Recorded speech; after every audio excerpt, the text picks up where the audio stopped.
ফরিদপুরে কৃষকদের কাছে পেঁয়াজের এসি হিসেবে বেশ পরিচিতি পেয়েছে এয়ারফ্লো মেশিন।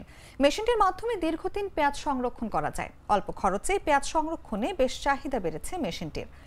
জেলার গণ্ডি পেরিয়ে দেশের বিভিন্ন স্থানে যাচ্ছে ফরিদপুরের তৈরি এই এয়ারফ্লো মেশিন।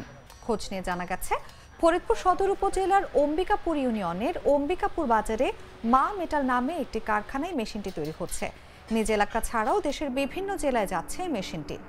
মেশিন তৈরির কারখানার মালিক মুহিদুল ইসলাম আরও বলেন, এই মেশিনের মাধ্যমে নিচে বাতাস টেনে আটকে দেয়, পরে সেই বাতাস পেঁয়াজের ভেতর দিয়ে বের হয়।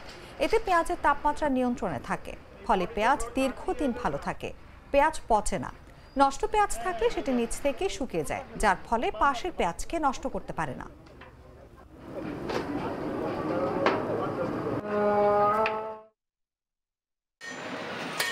কৃষকের জন্য আমরা কৃষি যন্ত্রপাতি তৈরি করে থাকি, কৃষক পর্যায়ে বিক্রি করে থাকি। তো নতুন একটা মেশিন আমরা তৈরি করেছি, সেটা হলো এয়ারফ্লো মেশিন, পেঁয়াজের যাকে বলে পেঁয়াজের এসি মেশিন।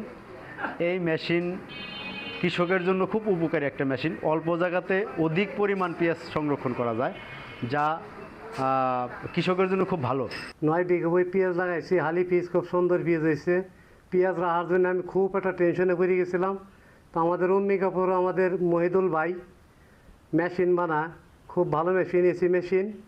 মেশিনগুলোর ভিতরে আমি 2টা মেশিন আনছি, 30-32 হাজার টাকা পড়ছে আমার বাড়ি এসে খরচ পৌঁছাইতি। তো এত সুন্দর খুব সার্ভিস দিচ্ছে পেঁয়াজের, খুব সার্ভিস দিচ্ছে। এসির মতো একার বরফের মতো ঠান্ডা হয়ে থাকে। এই পেঁয়াজ আর কার্তিক মাসে বিক্রি করলে কোনো ক্ষতি হবে না। তা আমি 900 টাকা করে পেঁয়াজ কিনা স্টার্ট করছি। এখন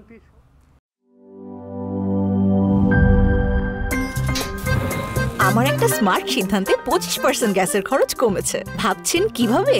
সাধারণ গ্যাস স্টোভ বদলে আমি এনেছি আরএফএল গ্যাস স্টোভ। এর সাইন্টিফিক নজল ও ব্রাস বার্নার ক্যাপ সমানভাবে তাপ ছড়িয়ে রান্না করে দ্রুত, তাই গ্যাসও বাঁচায় 25%, টাকাও বাঁচে 25%। আরএফএল গ্যাস স্টোভ নিরাপদ ও গ্যাস সাশ্রয়ী।